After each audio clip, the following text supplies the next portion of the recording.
My name is Adam Sudd. I'm a nutrition and behavior expert. I'm a researcher and a lecturer. And I want to talk to you today about food addiction. I want to talk to you about what are we really hungry for? I think this is a great way to phrase it. Because there's a lot of stories about addiction. We hear a lot of stories about addiction and depression and anxiety. The interesting thing is that when you observe it in the real world, a lot of times what you see isn't the story that we've been told. So we want to understand what is actually taking place. And I am not just personally passionate about this as a researcher, I'm personally passionate about this as a person in long-term recovery. And so I want to start this talk with sharing my story with you all, and then we'll move into explaining how do we understand this better, how do we start to take steps to get ourselves out of it. So this is me. I am actually the one on the right. I am a sixth-generation Texan and a Jew, which means I grew up eating burgers and barbecue and bagels and blintzes. All right? What I like to describe as the standard American diet, wearing cowboy boots with chutzpah. I was born with my best friend. That's my womb mate, Bobby. And then I got another best friend a couple years later. That's my little sister, Jewel. And we had an incredible childhood. My mom inspired my imagination. My dad taught me how to play every single sport under the sun. We used to ride our bikes to and from school. And I don't understand why, but about the age 10, my dad, who from day one was my hero, for some reason became my bully. He became very hypercritical of me. He would insult my physical appearance. Essentially, I felt like he would insult everything I did, whether I tried or whether I didn't try. And I couldn't understand why in the world and how in the world did this person who was to me the greatest human alive become a person I didn't feel safe, secure, and hopeful in front of. And I became very nervous. I became very anxious. Is there something gone wrong in me? What do I not know about myself that isn't lovable and acceptable? Are there other things that I need to try and fix? Are other people thinking the exact same things about me? And so, of course, to distract, I started to, act up in school. My parents, who are, and let me just phrase this, my parents are, and even then, were the greatest parents on earth. This one little thing with my dad and I, for some reason, became a very serious issue. But they took me to a doctor. And this doctor, the entire purpose of this visit was to try and figure out what else is wrong with me. They diagnosed me with ADHD. Essentially, my parents had taken me to a person of authority for the purpose of trying to investigate and find out why their son wasn't the son they wanted. That's how I felt. Not what they said, but how I felt. And essentially, the doctor said, Adam, we found something about you that doesn't work. Something that is unacceptable to the world. And it's called attention deficit hyperactivity disorder. This is the reason why your parents brought you here. We're glad we figured this out, because the world doesn't want this. And so what we're going to do is we're going to give you this pill, and it's called Ritalin. And we're going to insult the part of you that doesn't work. Not the words the doctor actually used, but that's how I felt. And I felt like a broken person. I felt like the person I was not enough for the world. And so I had to be medicated, I had to be fixed, I had to be bullied, I had to be insulted. And we moved to Austin, Texas right before I started high school, which was something else I really did not like about my dad. I had auditioned for the High School of Performing and Visual Arts here in Houston, and I had gotten in, and I was really excited about it. This was something that was really important to me. I guess you could say there was something about wanting to hide in the characters of someone other than myself that I really liked. And my dad took it from me. We moved to Austin, and I was very afraid of being bullied. I did not know anyone here in Austin or there in Austin, and I was starting school at a big Texas football high school. How big Texas football high school? Our quarterback was Drew Brees. And so my fears came true. I was the victim of merciless bullying. Physical bullying, verbal bullying. In fact, it was so bad that halfway through my freshman year of school, the assistant principals would have to get eyes on me to make sure that I made it into the school safely when I was dropped off. And let me tell you how I felt. I would wake up every single day into a body that I had been conditioned to believe wasn't a safe, secure, or hopeful place to be. I'd find myself in the presence of parents who were loving, didn't always feel like a safe, secure, or hopeful place to be. I would spend the majority of my time in school that physically and verbally didn't feel like a safe, secure, or hopeful place to be. And I always had the sense that tomorrow would be just as difficult. Now, that is the appropriate breeding ground for depression and anxiety. It's exactly what I felt. Johann Hari, the British journalist, describes depression as a form of grief for your life not being as it should. And I want you to think about anxiety as an alarm bell. It's trying to get your attention because there's a sense that there's something that's physically threatening you that you can't identify. And so I lived in this state of hypervigilance. And at this time, they switched my medication from Ritalin to Adderall, which is another stimulant-based form of medication used to treat ADHD. Now, I would take one dose in the morning, and I'd take another dose halfway through school. And I would take out my pill bottle, and I'd take the dose in class, and I would walk out of class. And at this point, I would usually go right. I didn't want to go left. That was not a direction I wanted to go. And as I walk out of the classroom, I get dragged over to the left. And I know it's the guys that were always bullying me physically. But this felt a little bit different. This didn't feel like we're going to beat you up. This felt like, hey, get over here, buddy. And that's exactly what the intention was. They looked at me and they said, Adam, listen, we want you to know that all the bullying that you've been experiencing is over. You know, you have to understand you're new to this town, you're new to school, you're a freshman, this is just the way it is. All right, no hard feelings, right? And listen, we want to make it up to you, so we're going to invite you to a party this weekend. Just bring that Adderall, okay? Now, I was an awkward freshman, but I wasn't stupid, and I knew exactly what was taking place. And I'm going to tell you what I felt. I felt relief, because I had a sense that I may have figured out a way to feel safe in a life that for the majority of the time didn't feel safe. Seems like if I was to be the one who could provide these guys with Adderall, I don't get beat up anymore. And maybe they're going to act as if they are my friends. I know they're not going to be my friends, but my gosh, it looked so much like it. And it looked so much like the thing I wanted that I grabbed a hold of it. So I went to the party. I brought Adderall with me. And in fact, that's the first time that I used Adderall as a recreational drug. I didn't actually know that you could do that. And I'm going to tell you that the second that that high dose took effect, oh my gosh, it was as if the universe crept down and whispered into my ear and said, you've got this whole thing figured out. See, I was a shy, insecure, bullied kid who was overweight, late to start puberty. I had no confidence, none whatsoever. And now with ease and repeatability, I could flood my body with unbelievable confidence and unbelievable energy. With ease and repeatability, I could provide a service that stopped me from getting bullied and made it look like I had friends. Adderall is amphetamine. That's what the stuff is. I'm not saying that to be pro or against medication. I'm just saying it to be accurate. That's what it is. So I noticed that as I continued to abuse this medication, I started losing weight with ease and repeatability. Never been able to do that. That's attractive. I also noticed that my relationship with my dad started to change. Now, my dad's relationship with me didn't change because I was on drugs. It changed because from his perspective, he saw a son who was excited to go to school for the first time, who was no longer complaining about getting beat up, who was talking about going to parties, who was studying, and who was losing weight.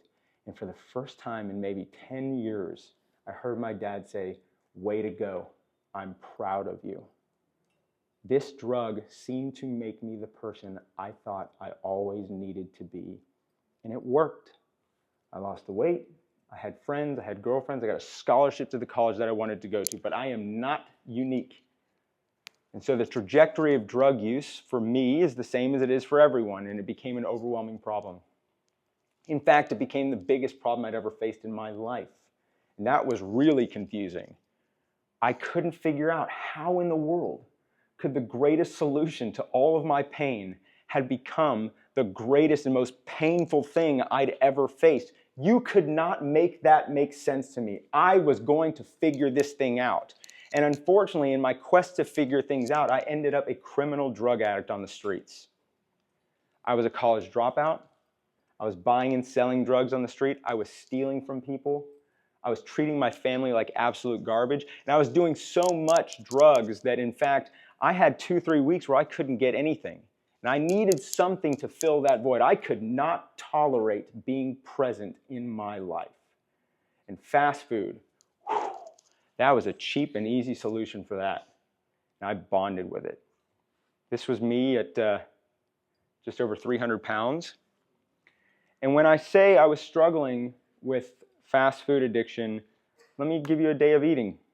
It looks something like this. I'm sorry that ChatGPT thought I wanted eggs on my pizza. I didn't actually eat eggs on my pizza. But this is what a typical day of eating would look like for me. I would start with 3 potato, egg, and cheese tacos from Torchy's Tacos. Then I'd go to McDonald's, get a double quarter pounder meal with cheese, and I'd usually add an additional double quarter pounder to it. I'd get an extra large pizza from Papa John's with beef on top. Then I'd get, this is supposed to say 3 Whataburger breakfast on a bun sandwiches with sausage. And I would drink at least a 2-liter bottle of cola every single day. It was essentially 7,000 calories. And I would do this for 2 weeks straight, and then I would get my drugs of choice. Now, my DOC was Adderall. When I couldn't get it, I would do anything else I could. But the average dose of Adderall is about 10 milligrams for every 24 hours. The last 5 years of my addiction, I was doing 450 milligrams a day, and I was doing that for 7 days straight. I wouldn't sleep, I wouldn't eat, I would end up in the beginning stages of a drug-induced psychosis. I'd be very paranoid. I would have obsessive-compulsive tics. And in order to get myself out of it, I would need to either find heroin or opiates in order to bring myself down so that I could go to sleep, wake up, and start the entire process all over again. My life hurt in every sense of the word. I was treating my family like absolute garbage. The only time I'd ever see them was to blame them or shame them for every single thing that was wrong in my life. And even though they had every reason to give up on me, my dad came to me with an opportunity. In 2010, he gave me the chance to attend what was then called the Engine 2 Immersion, hosted by a man named Rip Esselstyn, who I'm sure in this room needs no introduction. And my dad came to me and he gave me this. He said, Adam, I really want you to go. I really want you to go. I think this could help you. And I said, what in the world is an Engine 2 Immersion? And he said, it's where you learn about a plant-based diet and how a plant-based diet can help you take charge of your life. Let me tell y'all right now, I didn't know what a plant-based diet was. I didn't want to know what a plant-based diet was. I didn't know who Rip Esselstyn was, and I didn't care who Rip Esselstyn was. The only thing I cared about was the idea that if I could get my dad to believe that I cared about some Engine 2 immersion, I bet I could convince him to give me money. That is exactly what I wanted to do, and that is exactly what I did. I showed up to this retreat high out of my mind. In fact, by this time, I was nearly 350 pounds. I was very diaphoretic. I would sweat through about 2 or 3 shirts a day. My face would be flushed red. I was very toxic. I smelled terribly. I lived like a hoarder. I wouldn't shower for months at a time. I wasn't brushing my teeth. And I obviously had very toxic behaviors because I'd be coming on and off of drugs all day long. And all of those things were occurring, but for some reason I found myself in the back of every lecture of every single day. And I listened to every single thing that was being said over the course of this 7-day retreat. And it made a lot of sense. I could understand how this thing might be valuable and how it might work. And in fact, I even saw some of the benefit in myself after living this lifestyle at this retreat for 7 days.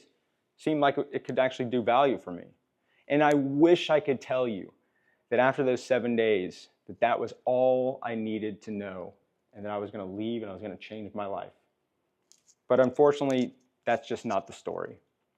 And the reason is I wasn't willing to give up what was allowing me to escape a life that was too painful a place to be on the gamble that this might work in a year.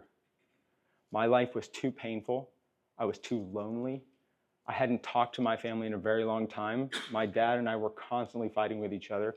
There were certain family members of mine that I hadn't spoken to in a year. I had no friends. I had no job. I had no money. And I was blaming the entire world for it. I needed to find out how to make the drugs work again. That's what I wanted. I wanted that more than this. And by 2012, my life was the most painful it had ever been. I was 2 weeks away from being homeless. I had these infected cuts on my legs that wouldn't heal for reasons I didn't understand. I had erectile dysfunction for reasons I didn't understand. And every single day that I was alive was the most painful day of my life. And I lived in full confidence that tomorrow was always going to be worse. And when life feels like that long enough, eventually tomorrow isn't a place you want to be present for. And so on August 21st of 2012, in this apartment, I tried to end my life by suicide. I had been up for 6 days on a drug bender of heroin, opiates, Adderall, you name it. And I looked at this table in front of me and I saw a pile of pills. And I just kept taking them, one after another. Now, I had had overdoses before, but there was a feeling that I was starting to experience that was distinctly different. And I was sitting on that couch that you're seeing, and I tried to stand up. And as I stood up, it felt like I got stabbed in the right side with a hot knife. The entire right side of my body cramped, and I fell forward. And as I fell forward, my vision went black. And I'm going to tell you all that the feeling that I had in that moment, not the physical description that I just laid out for you all, I'm talking about the feeling that I had. I don't know what it feels like to die, but I do know what it feels like to believe that you're dying with a life full of regret. And maybe death isn't worth your fear, but that certainly is. I can remember that last moment where I saw that last little bit of light and thinking, this is it, this is the last second of your life, and shouting out to the universe, please just give me one more second. I woke up in a puddle of vomit, in a pile of fast food garbage, surrounded by empty pill bottles, and I was flooded with immense relief. I found that a little confusing because I thought what I had actually tried to do was end my life. It turns out that relief that I was experiencing could only be possible if there was something about myself and my life that I loved enough. Something about myself and my life that was so meaningful, so irreplaceable, so important, that even though this was going to be, without question, the hardest day I'd ever faced, I was still relieved to be a part of it. And that gave me the confidence to finally pick up the phone, call my parents, and say the 3 words I've been avoiding for nearly 12 years, I need help. And without question or without judgment, they helped me check into a rehab facility in Tucson, Arizona. Now, I'm going to tell you, I remember what this was like. This was not an easy experience. I remember walking through those doors, and at the end of this hallway, there's these medical double doors, and it's walking into the detox facility. And I had obviously heard stories of detox and seen movies where they portray it, and this is not something I was looking forward to.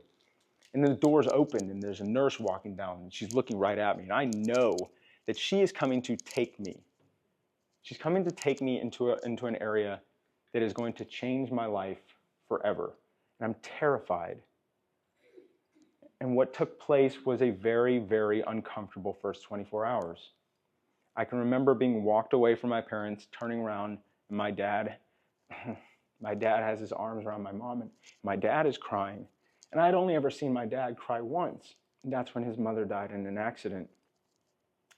And they take me into the detox wing, and I was put through a whole host of psychological evaluations and medical examinations. I was strip searched. They search your belongings. And I felt like a criminal. I thought I was being treated poorly.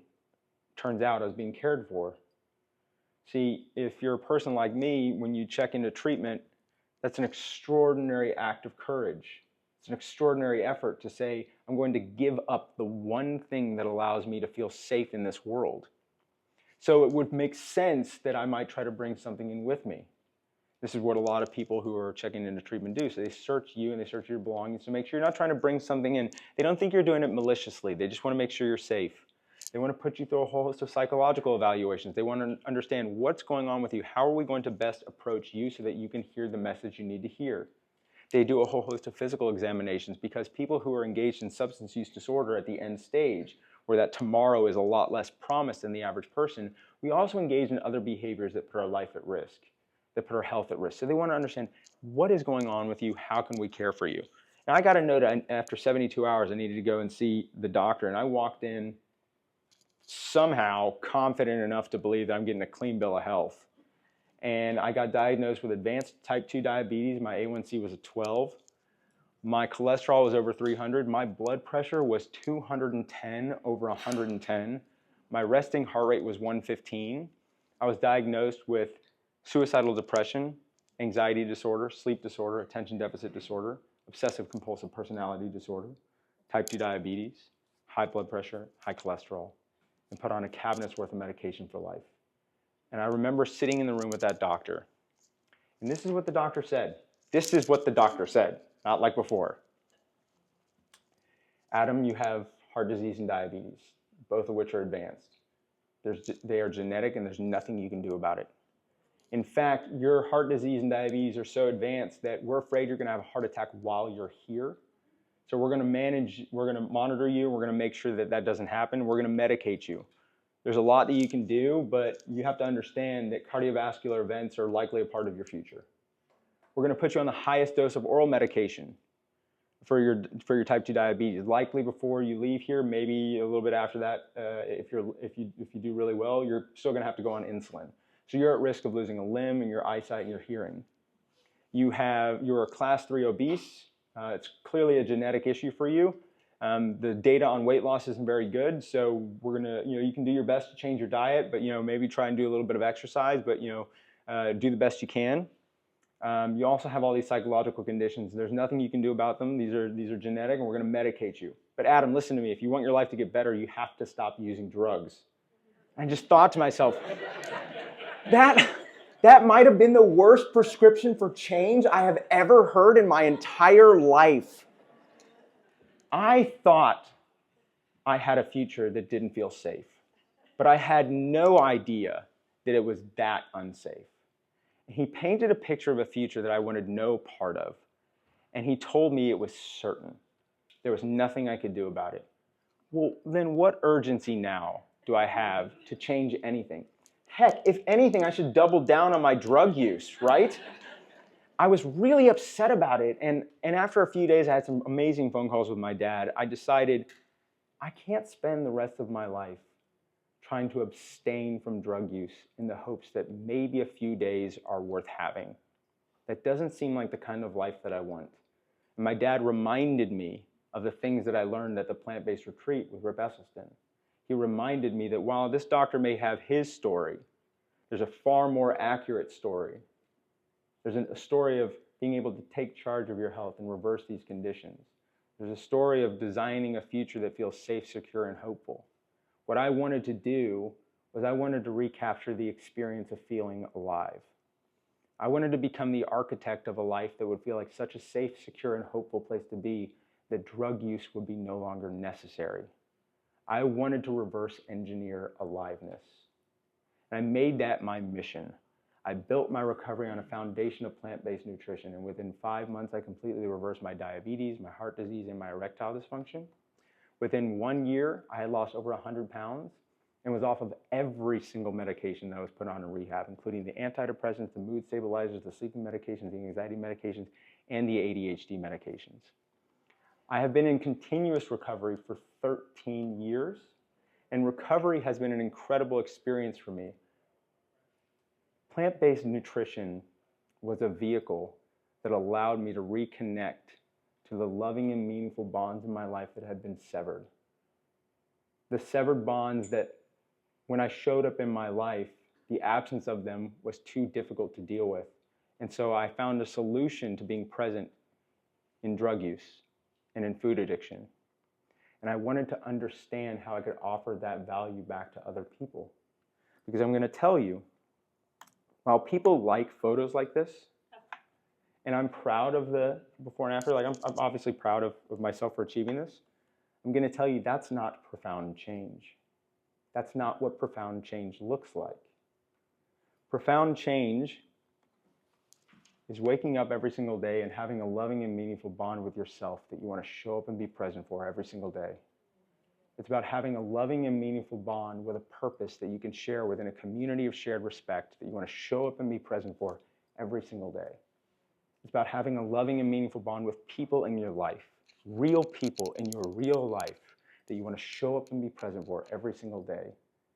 It's about having a loving and meaningful bond with the natural world and an appropriate environment that you want to show up and be present for every single day, and a bond with a future that makes sense, feels safe, secure, and hopeful, that you want to show up and be present for every single day and work to make it come true. This is not profound change. Profound change is finding yourself going from a place of believing you are so unlovable that how could you imagine wanting to live the rest of your life, let alone having a life that you love, to one day waking up and finding yourself in the presence of the most incredible woman that you've ever met and marrying her. It's about recognizing that you have done so much work that another person says to you, I love you so much that I want to partner my life with yours. And I can't believe that my life almost ended right before the best part ever began. I'm going to tell you, I know this for sure. Drug addiction, anxiety, and depression are not crazy. They are not pathology. They are not psychology and biology gone wrong. They make sense. They are the expected and appropriate response to environments gone terribly wrong. And I want to explain to you how that happens and how we can start to work our way back. Now, who has ever had this feeling? I know I have. I had this in rehab. In the sober living setting, that's where I got to actually start to live the plant-based lifestyle. They wouldn't let me change my diet in rehab. After 37 days in a rehab hospital, I moved into a sober living facility in Santa Monica. And this is where I actually got to write out a list of foods that I wanted and give it to a house manager, and they would send a driver out every week for me and the other 12 guys I was living with, and they would stock the house with the food and supplies that you need in order to learn how to live your life independently as a sober individual, right? Because most people who are dealing with substance use disorder have lost the ability to care for themselves. So I want to explain what I mean by substance use disorder, because people think that the use itself is the disorder. That's not what they mean. There's people who use substances. They're just substance users. So no judgment. That's fine. And then there's people who abuse substances. And if that abuse gets too great, it will start to disorder your ability to care for yourself. The substance use itself is not the disorder. It is creating disorder in your life. So we're having to learn how to bring that order back to our lives. How do we care for ourselves and for our future as sober individuals where we don't rely on drugs to deal with difficult moments? And so I remember I wrote out a list of foods and I gave it to the house manager, whose last name is actually Hamburger. And he went out and got all the foods that I needed, and he brought it back. And I woke up the next morning, and I was the most motivated and inspired human you've ever met. I walked up to the pantry, I opened the door, and there was the carton of oatmeal that I asked for, and they put it right next to a box of Fruity Pebbles, which is the greatest cereal of all time. That is not up for debate. That is a law of the universe.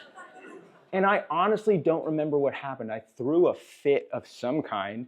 I threw things at someone, and I ran out of the house. And the assistant house manager, a guy named Luke Chittick, came running after me. And he goes, Adam, listen, you have to just take a second here. Let me just tell you what we all saw. Because we were all sitting at the table having breakfast, and you walked into the kitchen and opened the cabinet, and then you just went berserk. You started throwing stuff and yelling things, and you ran out of the house. So I gotta ask you, man, what happened?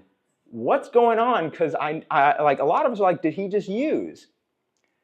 And I probably said something along the lines of, why is there all this junk food in this house when I'm trying to be healthy? I'm an adult, I shouldn't have to deal with this. And he looked at me and said something to the effect of, if you're an adult, why can't you deal with it? Which I didn't like. But his question really piqued my interest. The question he asked was, what happened?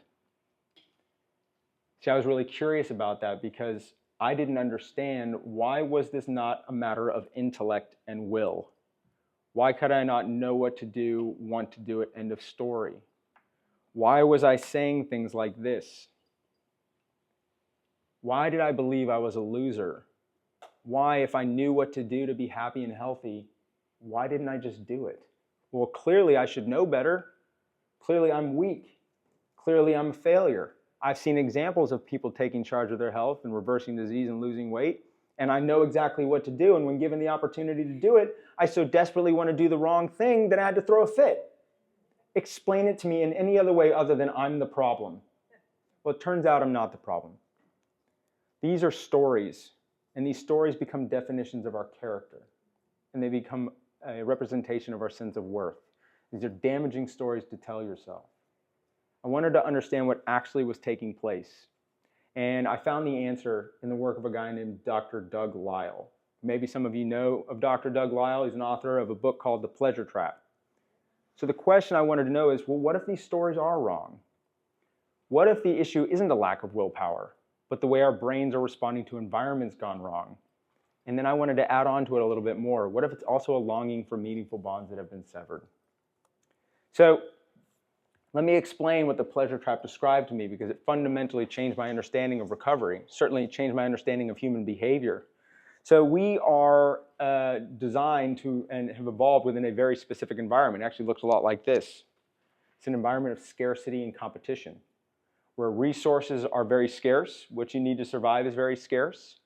And you are not the only ones looking for it. There are other people in other tribes, and there are other animals out there that are also wanting the same resources you want, and there's no restocking once it's out of stock.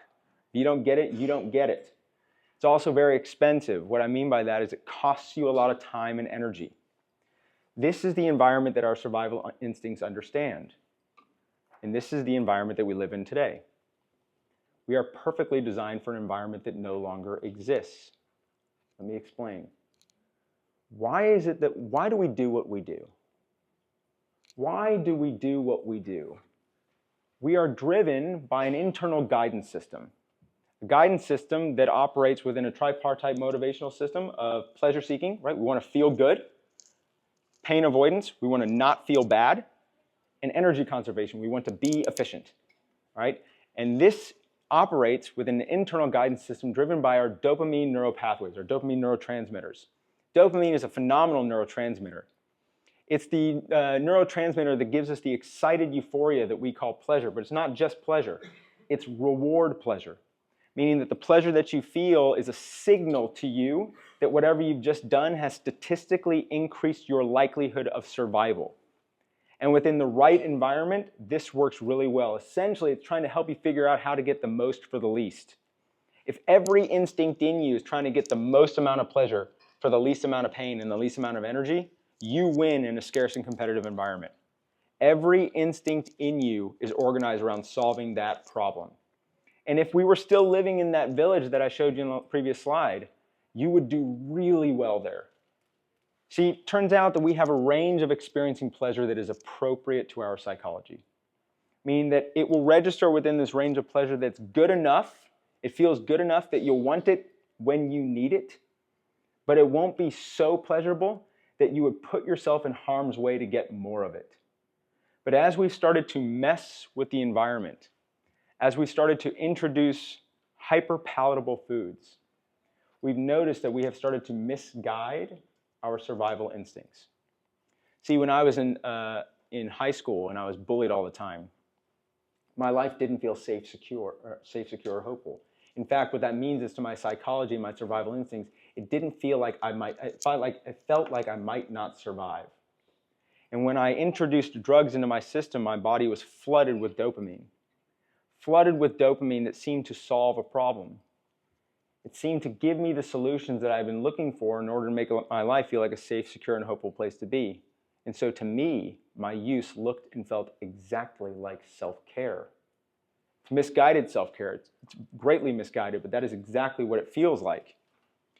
And I want to use an analogy to explain what's happened in the modern food environment and why the compulsive eating issues that we have in today's society make complete sense. Everybody in this room who's ever dealt with a situation where you feel like, gosh, I don't know why I can't stop eating this, or I don't know why I'm always wanting this. You may have told yourself that you're the problem or that you don't have willpower. Every person in here is incredibly willful.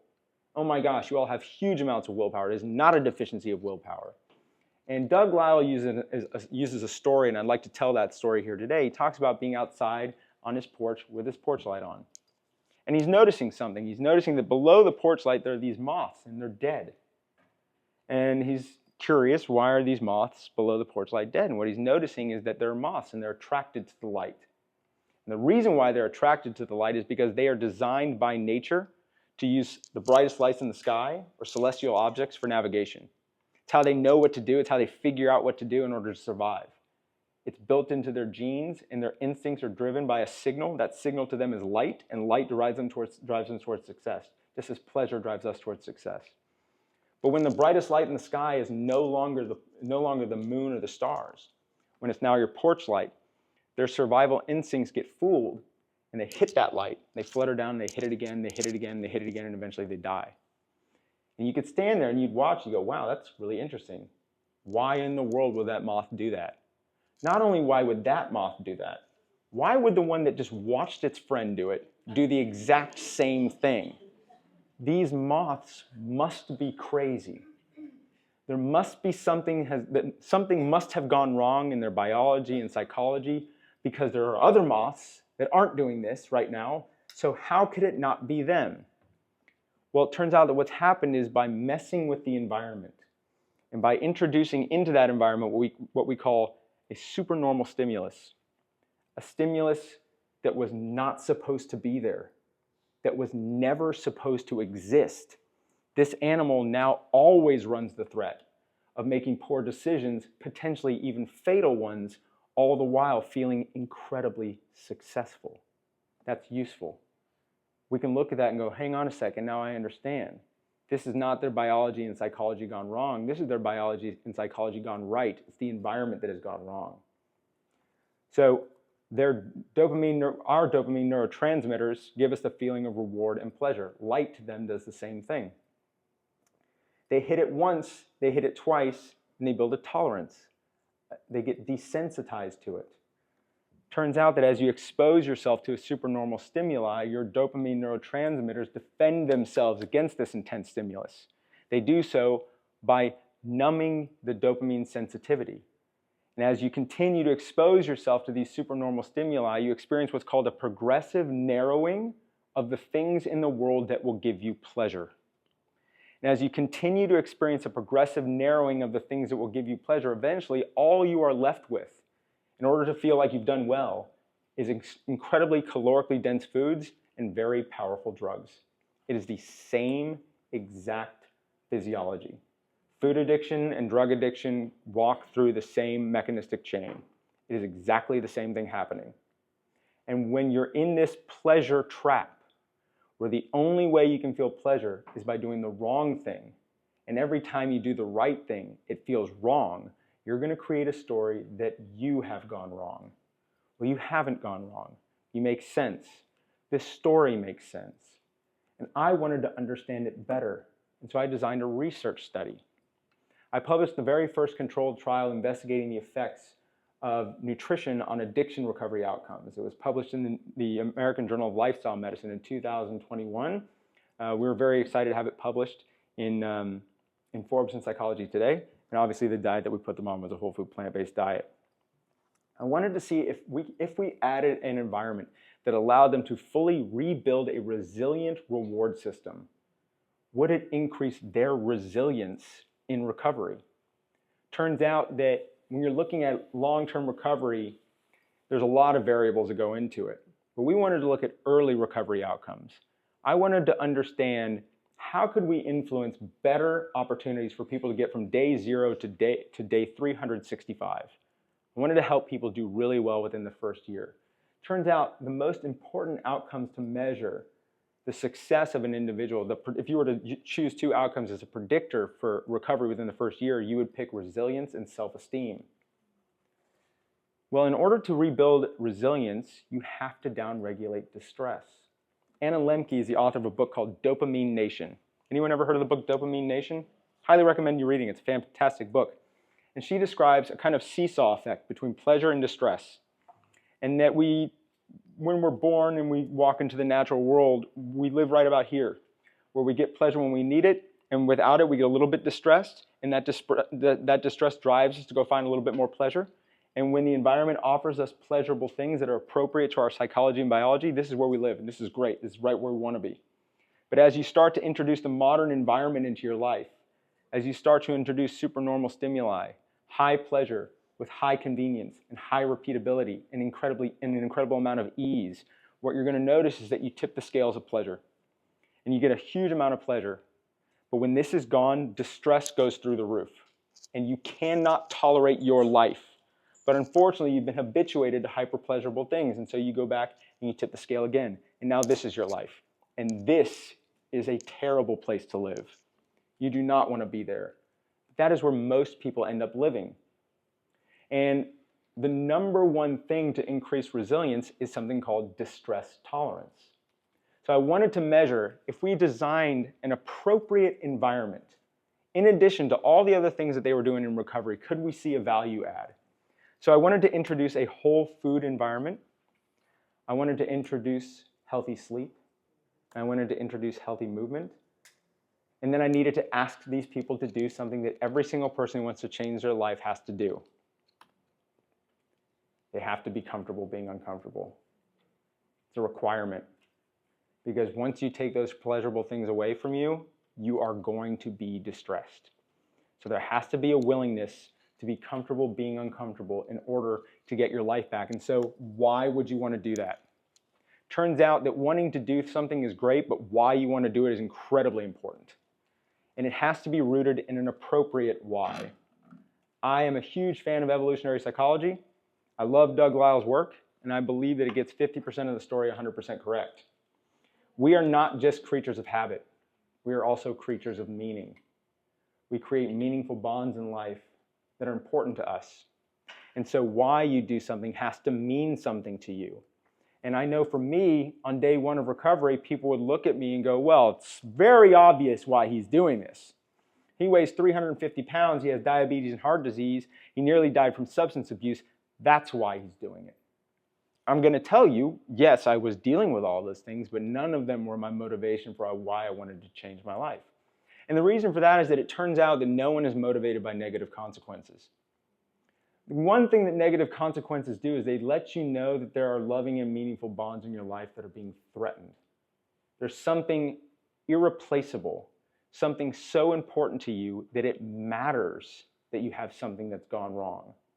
Essentially, what we wanted to ask people to do, and what I wanted to ask myself to do, is focus less on what's the matter with you and more on what matters to you.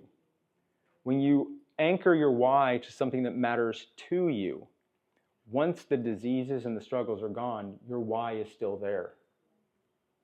This is incredibly important.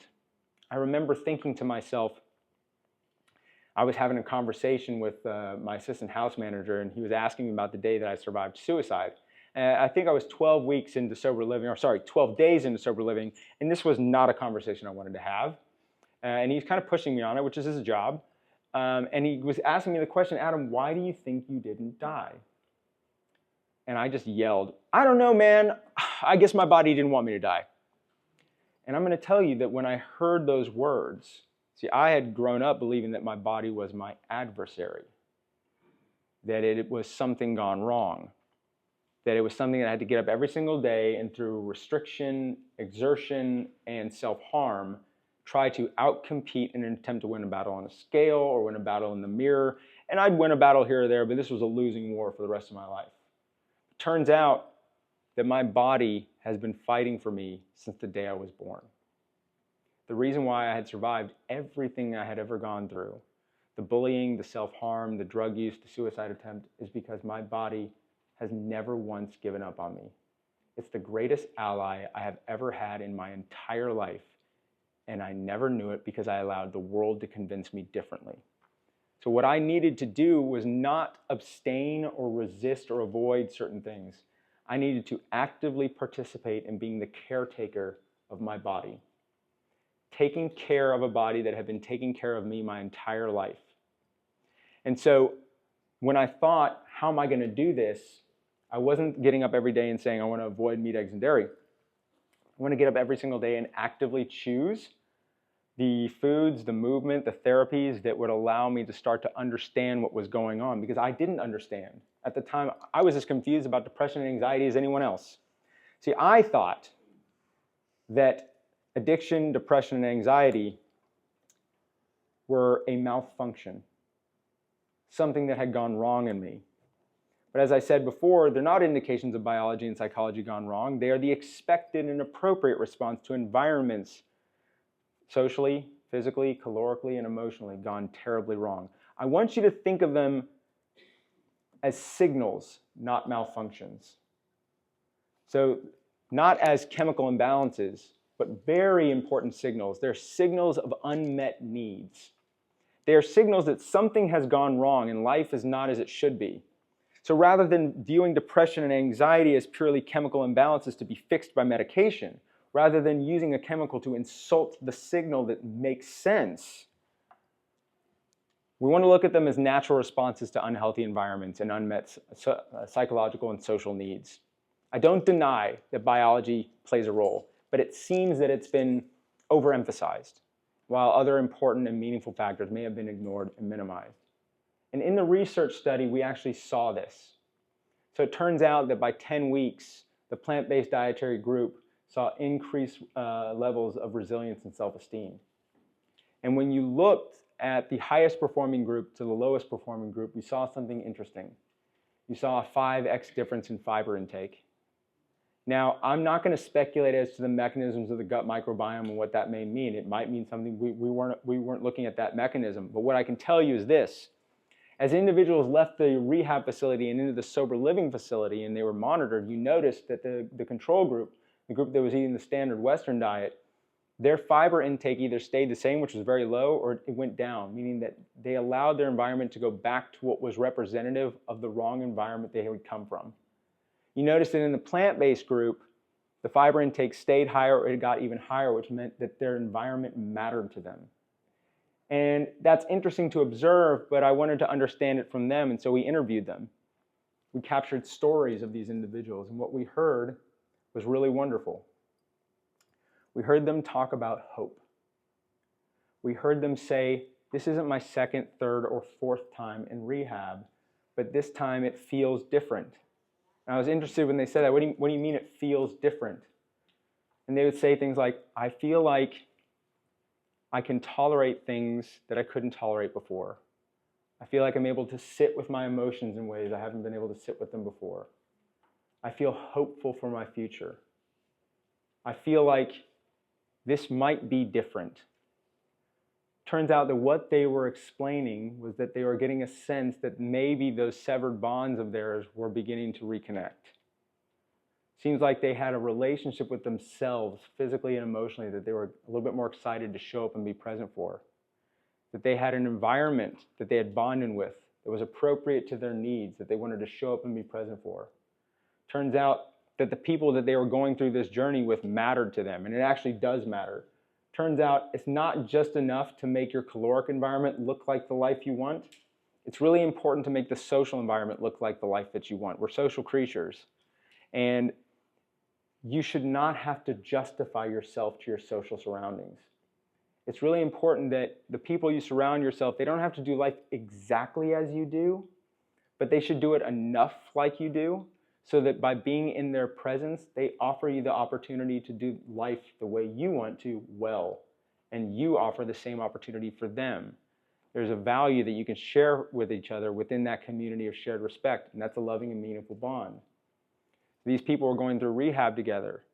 They were also eating a plant-based diet together. They weren't all doing it exactly the same, but they were doing it enough like each other, and they recognized it and it mattered to them. We also noticed them say, I think this feels different. They were talking about a future that for the first time in a long time made sense to them. It felt safe, secure, and potentially hopeful. So what are we missing? What needs are not being met? When we talk about addiction, when we talk about depression, when we talk about anxiety, I want you to think about disconnections from these. Johann Hari wrote a book called Lost Connections, probably the greatest book on depression and anxiety that I've ever written. He's a British journalist who spent 9 years going around the world and interviewing the greatest experts on the subject matter in order to put this list together. This list, a lot of this list comes from his work. So when we talk about food addiction, or when we talk about addiction in general, I want people to stop thinking about the drug use or the food use as the problem. I want to really ask a question: what are you really hungry for? If your cravings could talk, what would they say you need? I'm going to tell you right now, it's not willpower that you want. It's reconnection. Reconnection to an appropriate environment and to the meaningful bonds that we want to show up and be present for. Listen, I know what addiction looks like, and I know how hard it is to live with. And if you yourself are struggling with it, or you know someone who's struggling with it, what I want you to do is I want you to call that loved one.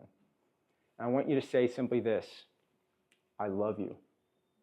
I love you whether you're using or you're not.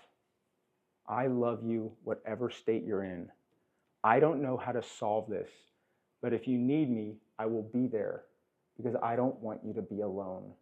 People who struggle with addiction, more than solutions to our problems, we just want to be reminded that we've not been forgotten by the people who matter the most to us in life. We want to be reminded that there's a place within that community of love and shared respect that's being saved just for us.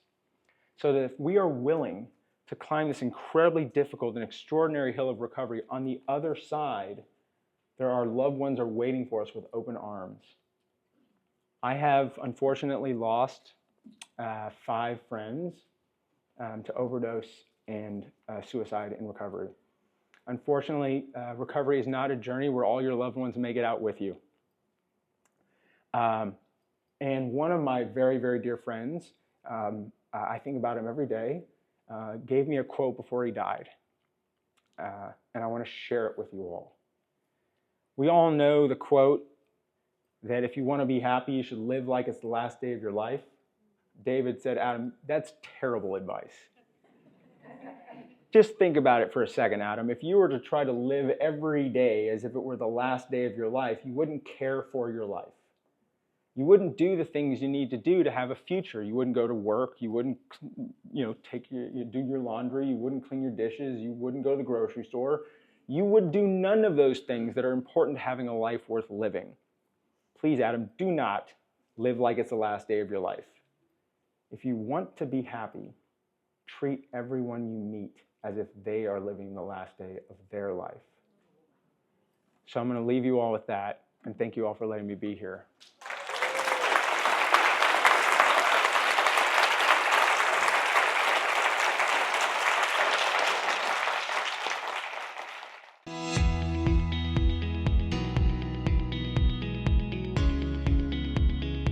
My name is Adam Sudd. I am a nutrition and behavior researcher, and I came here to give a keynote to share my story and help people better understand what food addiction actually is and how to get out of it. I think what I want people to take from this event is the same thing I want people to take from any event that promotes a plant-based lifestyle. I want people to see the potential that exists for all of them to recapture the experience of feeling alive. I want them to understand why their struggles make sense, why they make sense, and how they can take charge of their health for the rest of their life.